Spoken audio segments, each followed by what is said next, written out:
Hello and welcome back to my channel. My name is Dwayne Kimball, United States Army veteran and retired VA rating specialist. Today's video, I'm going to be discussing the VA's backlog, inventory, providing some percentages, and some reasons why I think there is a VA backlog based on my experience as a former VA employee. Make sure you stick around.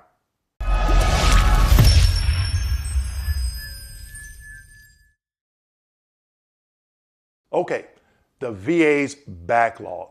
The VA has always had a backlog and it has continued to grow over the years. But before we get into that information, make sure you go out to my website, www.kmd89.com, pick up my new book, VA Claims Success, for the month of December 2023. We're offering 20% off.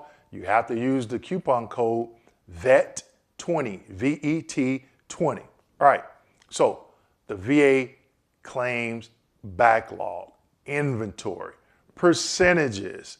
How did this get out of hand?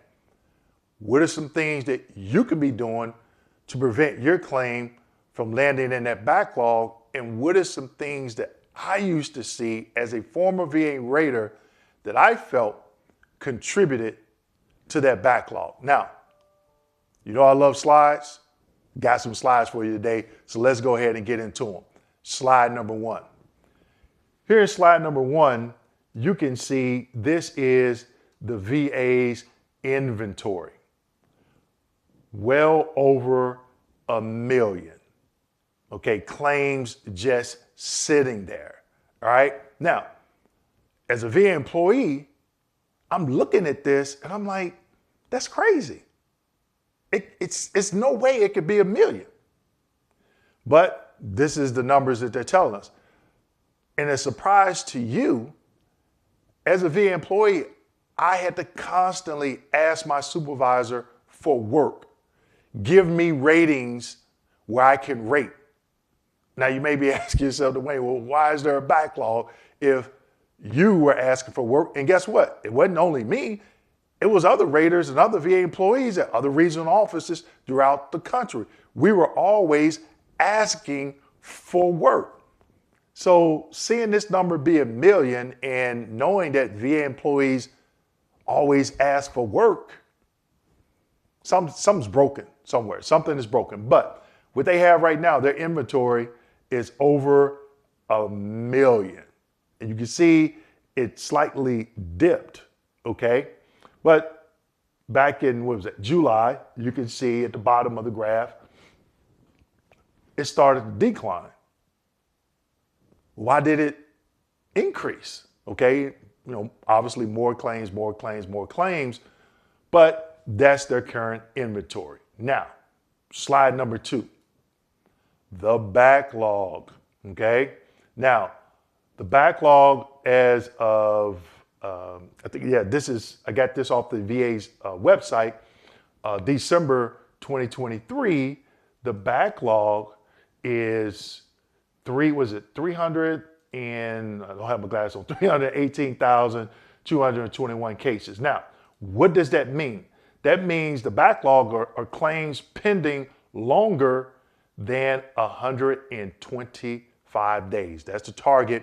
The 125 days is the target. The VA tries to get these claims done, okay? Right now, it's over 300,000. Now, originally, it was over 600,000. Did it, drop that quick?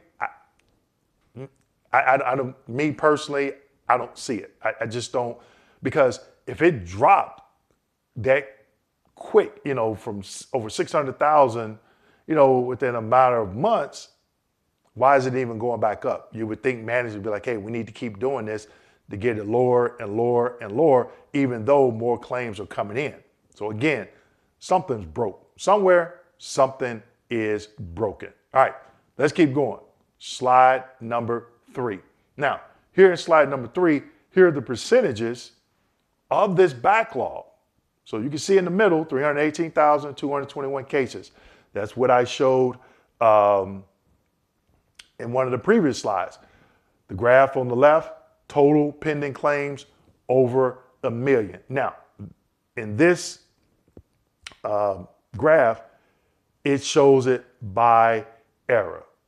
Okay, you have peacetime era, 10% for the backlog. Gulf War, 19%. Post 9/11, 44. Vietnam, 25%. So you could see the inventory, first slide that I showed you, and then the second slide that I showed you that was the backlog. Okay, so again, backlog as of December 2nd, 2023, are claims pending longer than 125 days. Okay, just over 300,000. Move right along, slide number 4. Now, I was on the VA's website. All this information I found on the VA's website. Okay, so at the top you can see the date again, December 2nd, 2023. It took me some time to, I had to read, some different links that they had on their website, but I just want to show you some of these numbers, okay? And this is from an Excel spreadsheet that they had, and it was huge. It had a lot of information on there, but the reason why I picked it is because you can see down at the bottom, St. Petersburg, Florida. The reason why I picked that one is because that's the regional office that I worked out of. Now, on this spreadsheet, it had all the regional offices. I just picked the Southeast region because St. Petersburg, Florida is in that region, okay? So St. Petersburg, Florida, I know when I worked for the VA, was the largest regional office in the country, okay? So you have two categories, non-rating and entitlement. Non-rating are like dependent pays, drill pay, et cetera, et cetera, et cetera. The entitlement is the one we want to concentrate on. So for St. Petersburg, the claims pending, they have 70,000. Now you look at the other regional offices, and you say, Dwayne, St. Pete is behind. The reason why St. Pete number is so large because, again, they are the largest regional office in the country. A lot of these other regional offices are a lot smaller, and they cannot handle the volume of cases that St. Petersburg can because St. Petersburg have more VSRs and RVSRs, okay? So they have 70,000 claims pending. Pending over 125 days is 18,000, okay? So again, that number is large. The next regional office closest behind it is Atlanta, Georgia, and then Winston-Salem, okay? Percent pending over 125 days, 26%. So you can see the largest regional office, I think they still are the largest regional office in the country, is they have a lot of cases they got to work, okay? So the management there, they got to figure out ways, hey, how do we get this 70,000 down even though there's other claims being assigned to us? Okay, so there you have it. You have the inventory, there's over 1 million cases. You have the backlog, that's over 300,000. Backlog, again, is claims that have been pending over 125 days. And then I showed you some graphs from the regional office that I used to work at. Now, why do I feel as a VA employee, previous VA employee, that this number is so high? And the reason I believe, the number one reason I believe is management. Management does not know how to manage these claims. And this is coming from somebody that worked in management in the private sector for several different Fortune 500 companies where the management mindset is different. It's process improvement. Even though the VA has implemented some new processes, they're very slow.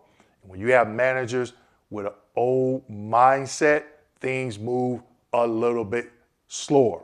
So they have to shake that tree, get rid of that old way of thinking, and come into the new age to reduce those numbers, okay? Now, you heard me say earlier, as a VA employee, I used to constantly have to ask my supervisor for work. I need claims I can rate, or we don't have any claims that you can rate right now, go and do training. So all day I'm just doing training. I'm not rating cases.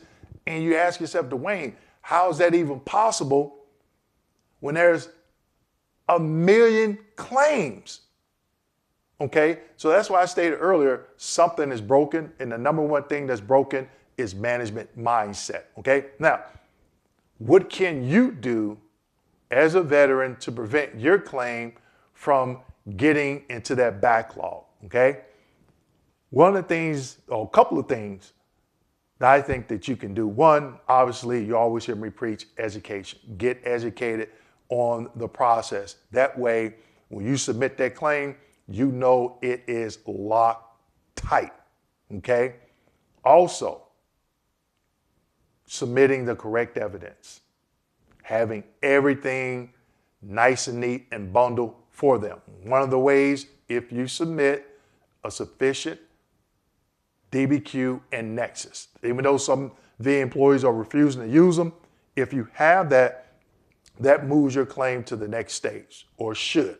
Okay, especially if it lands on a VA employee's desk that is an advocate for veterans. We've had clients submit a fully developed claim with a sufficient actionable DBQ and Nexus on a Monday. They got a rating decision on Thursday. Now, I'm not saying that that will happen to you. Those clients came back and it took about 2.5 months, still fairly quick, okay? So there were some bumps in the road, but they were able to make it. So veterans, you have to do what you can do per the VA guidelines when you submit that claim. So hopefully it doesn't fall in a backlog, meaning claims pending over 125 days, okay? Now, with that being said, make sure you like, subscribe, hit that notification button, and don't forget to share this video with your fellow veterans. Thank you.